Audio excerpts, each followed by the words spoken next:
దాదాపు 500 గడిచాయి.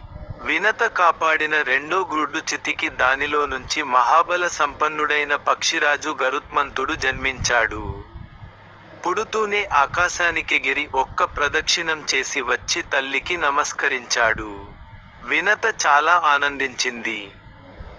కద్రువ, నాగులు కూడా గరుడుణ్ణి దాసీపుత్రుడంటూ పనులు చెబుతూండేవారు. కద్రువ, నాగకుమారుల్ని వీపుమీద ఎక్కించుకొని షికార్లు త్రిప్పమనేది. గరుడుడు అలాగే చేసేవాడు. ఒకనాడు వాళ్ళని వీపుమీద ఎక్కించుకొని సూర్యమండలం దాకా ఎగిరాడు. ఆ వేడికి నాగులంతా ఉడికిపోయి మూర్ఛపోయారు.